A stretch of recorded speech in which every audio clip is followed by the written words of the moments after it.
l'impulsion de la CAF, la FIF a décidé de se mettre à niveau sur la formation des staffs techniques, une nouvelle étape dans la professionnalisation du football local. La CAF est en train de réguler tout ce qui est championnats locaux, de sorte à ce que les entraîneurs sur les bancs de différents clubs des championnats locaux, notamment sur le plan élite, c'est-à-dire Ligue 1, Ligue 2, concernant la Côte d'Ivoire qui sont des championnats professionnels, qu'il n'y ait que des entraîneurs de licence CAF A. Pour Guy Demel, il y avait l'exigence d'avoir le CAF A pour pouvoir s'asseoir sur le banc de touche en tant qu'adjoint. Quant à Samir Ramba, il n'y avait pas cette exigence parce que lui, il est préparateur physique. Et le préparateur physique n'a pas l'obligation d'avoir le CAF A, mais cependant, moi j'incite l'ensemble des préparateurs physiques des sélections nationales de passer leur licence CAF A parce qu'un préparateur physique aujourd'hui doit avoir une compréhension du jeu pour pouvoir mettre en place des situations, des exercices de préparation athlétique. Ça devient une obligation puisque la Confédération a décidé de ne pas valider les diplômes européens, en tout cas l'UFAA, qu'il fallait avoir du moins l'équivalent. Un programme de renforcement de capacités adapté à la pratique du football actuel, perçu comme une science où tout est analysé, étudié et presque chiffré. Alors la licence CAF A, c'est 6 semaines de formation, entrecoupées par des stages, un stage en club. C'est-à-dire que les 25 stagiaires doivent participer aux 6 semaines de formation, organisée ici même à la DTN, avec une alternance de travaux en salle, des apports théoriques et des travaux de groupe, et puis alterner avec des mises en situation pédagogique sur le terrain, comme vous avez pu voir cet après-midi. Le contenu du stage il a été organisé par l'équipe encadrante. Le matin, on développe un peu les sujets, les thématiques, ensemble, sous forme de questionnement par groupe ou à travers les échanges avec les encadrants, les formateurs. Et l'après-midi, c'est des MSP. Voilà, pour traduire, c'est des mises en situation pédagogique, c'est-à-dire les thèmes qu'on a eu à échanger le matin en salle collectivement. Et on les reprend individuellement par tranche de 15 minutes chacun sur le terrain. Une mise en situation qui laisse des traces. Oh, concrètement, on a appris beaucoup. Déjà, de la première semaine, je pense que ça fait un choc à tout le monde parce qu'on s'est rendu compte qu'on était en retard sur les nouvelles méthodologies d'entraînement. On a travaillé sur des aspects tactiques.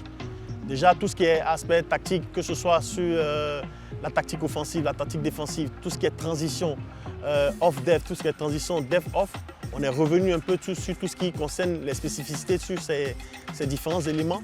Moi, j'ai la chance d'être UFAA, donc je retrouve beaucoup de similitudes avec ce que j'ai pu pratiquer en formation en Europe. Donc quelque part ça me fait une partie recyclage et de d'autre part ça me permet d'apprendre d'autres choses. C'est beaucoup plus cérébral maintenant, on ne fonce plus la tête baissée. On a un thème, on a un sujet, il faut le définir déjà. On est continuellement dans l'apprentissage, donc aujourd'hui et ici c'est une étape parmi tant d'autres. Et c'est un exercice que tout coach doit s'habituer, ou au moins prendre l'habitude d'avoir, continuer à être constamment dans la recherche d'apprentissage. Cette nouvelle étape à franchir n'est pas qu'académique, elle est aussi une ouverture vers de nombreuses opportunités. Les avantages sont grands. Déjà, comme j'ai dit, la notoriété en termes de connaissances, la notoriété en termes qu'entraîneur de l'élite dans mon pays, déjà dans un premier temps. Ensuite, ça me permet de m'exporter. Ça me permet d'aller dans d'autres pays, sur le plan africain, pour notamment titiller des clubs de haut niveau en tant qu'entraîneur. Mais ça me permet aussi d'aller au-delà même de l'Afrique, aussi d'aller en Asie, parce que le diplôme CAF est reconnu en Asie. Le diplôme donne déjà accès à un fauteuil en Ligue 1 ivoirienne.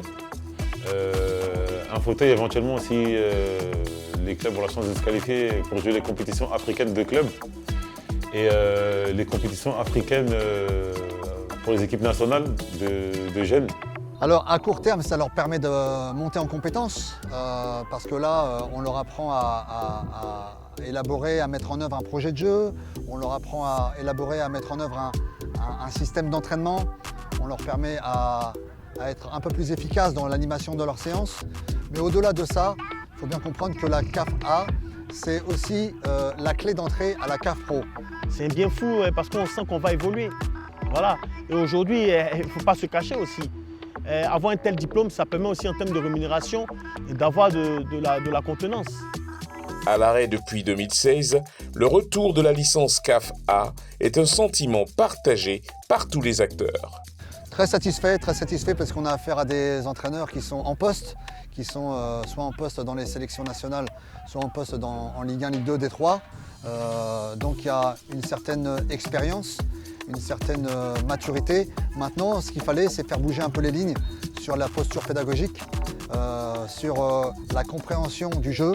Il y avait encore matière à rendre la compréhension du jeu perfectible pour certains entraîneurs. Et je suis très sincèrement satisfait du rendu de ce que me proposent les entraîneurs sur cette formation CAF A. Le premier sentiment qui m'anime, c'est de la fierté, voilà, en tant qu'entraîneur, en tant que personne, en tant qu'Ivoirien. Ensuite, le second sentiment, c'est une fierté pour mon pays. Parce que 10 ans d'attente, c'est 10 ans où, j'ai envie de dire, on a perdu du temps dans la formation. Et aujourd'hui, le fait que ce diplôme-là arrive, on est vraiment, vraiment heureux. Et on espère que ça va continuer pour le développement du football ivoirien.